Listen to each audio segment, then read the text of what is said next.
ముందున్న ప్రెస్ మిత్రులందరికీ కూడా నా హృదయపూర్వక నమస్కారాలు. అలాగే వేదిక మీద ఉన్నటువంటి అతిరథ మహారథులందరికీ కూడా నా ప్రత్యేక ధన్యవాదాలు. ఇకపోతే ప్రసన్న కుమార్ గారు వస్తే అది పండగే. ఎందుకు ఇలా అంటున్నానంటే మా చిన్న సన్న ప్రొడ్యూసర్స్ అందరికీ కూడా పెద్ద దిక్కు ప్రసన్న కుమార్ గారు. ప్రసన్న కుమార్ గారు వచ్చారు అంటే డెఫినెట్గా ఈ ఫంక్షన్ పెద్ద హిట్ అవుతుంది అనుకున్నాను. దానికి ఉదాహరణే మీరు.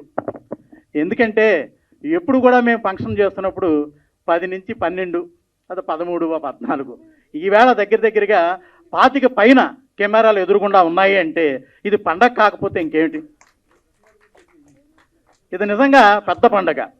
ఇకపోతే మేడం గారి గురించి చెప్పాలి. శోభారాణి గారు ఆవిడ ఏం చేసినా ఒక పెద్ద సంచలనమే.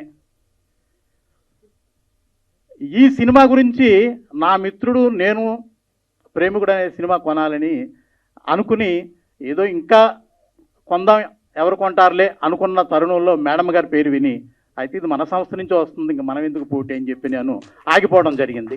ఇది నిజం, మీరందరూ నమ్మాలి. నా మిత్రుడు కందులు శ్రీనివాస్ అని అతను డబ్బులు నేను పెట్టుబడి పెడతాను ముందు ఈ సినిమా మనం కొందాం అన్నా కూడా లేదులే కొందాం కొంచెం టైం కావాలి రోజులు బాగోలేదు అని చెప్పే గ్యాప్లో మేడం గారు కొన్నారు. ఇక రెండోది ప్రేమికుడు అనే సినిమాకి నాకు చాలా దగ్గర సంబంధం ఉంది. కారణం ఏమిటంటే ఈ సినిమాని పాలకొల్లు మారుతి థియేటర్లో 100 రోజులు నేనే ఆడాను. అప్పట్లో ప్రభుదేవ ఒక్కొక్క పాట మాత్రమే చేసేవాడు. జెంటిల్మెన్లో ఒక పాట చేశాడు, ప్రేమికుల్లో హీరోగా వస్తున్నాడు. ఒక పాట చేయడానికైతే ఆడియన్స్ వస్తారు కానీ ఒక సినిమా అంతా 3 గంటల సినిమాలో హీరోగా ఉంటే వస్తారా అని చాలామంది విమర్శిస్తున్న రోజుల్లో 3 లక్షల రూపాయలకి పాలకొల్లు నేను హైర్ చేసి ఆ ప్రింటు 2 రోజులు చెన్నైలోనే ఉన్నాను నేను ఆ ప్రింట్ పట్టుకొని. కారణం ఏంటంటే ఆదివారం వేద్దాం పెద్ద ఓపెనింగ్ తీసుకుందామని. అది నేను ఆదివారం వేస్తే 100 రోజులు ఇంచుమించుగా నేను 3 లక్షల రూపాయలు పెట్టి కొన్న సినిమాకి ఆ రోజుల్లో 12 లక్షల రూపాయలు సుమారుగా షేర్ వచ్చింది. ఇది కూడా నిజమే చెప్తున్నాను, నేను డిస్ట్రిబ్యూటర్గా చెప్పలేదు కానీ ప్రెస్ మిత్రులందరికీ చెప్తున్నాను. ఇది అంత గొప్ప సినిమా. ఒక్కొక్క పాటకి లోపలికి వెళితే ఇంచుమించుగా ఒక 4 కూలీల్ని అదే మన కార్పెంటర్లని 4 కార్పెంటర్లని నేను ఎప్పుడు ఈ 100 రోజులు పోషించాను. రీజన్ ఏంటంటే ఈ పాటలు వస్తున్నప్పుడు కుర్చీలు ఇరిగిపోయి కుర్చీల్లో పిల్లలు డాన్స్ చేసేవారు, చాక్లెట్లు ఇచ్చి టికెట్లు తీసుకునేవారు. ముందుగా వచ్చి స్కూల్ పిల్లలు ఈ కాలేజీ పిల్లలందరూ కూడా ముందుగా ఈ 600 సీట్లు ఉన్న థియేటర్లో 2000 1500 మంది 1600 మంది వస్తే 4 ఆటలో వెయ్యలేక సోమవారం నుంచి 5 ఆటలు వేశాను నేను. అంటే 5వ ఆటకు అప్పట్లో పర్మిషన్ లేదు.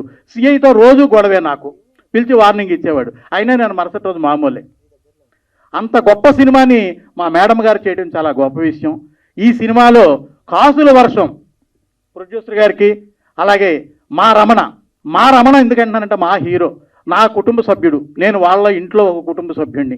మా రమణకి కాసుల వర్షం అంటే కోట్లాది రూపాయలు ఈ సినిమాలో వచ్చి వాళ్ళ మరింత ఇంకొక 4-5 సినిమాలు చేసి థియేటర్లకి ఇస్తారని మనస్ఫూర్తిగా నమ్ముతూ, అమ్మ మీకు ఇంకొక విషయం చెప్తున్నాను, ఇది జిల్లాల వారిగా అమ్మకండి. ఎందుకంటే మనకు ప్రసన్న కుమార్ గారు కొన్నంత అండగా ఉన్నారు.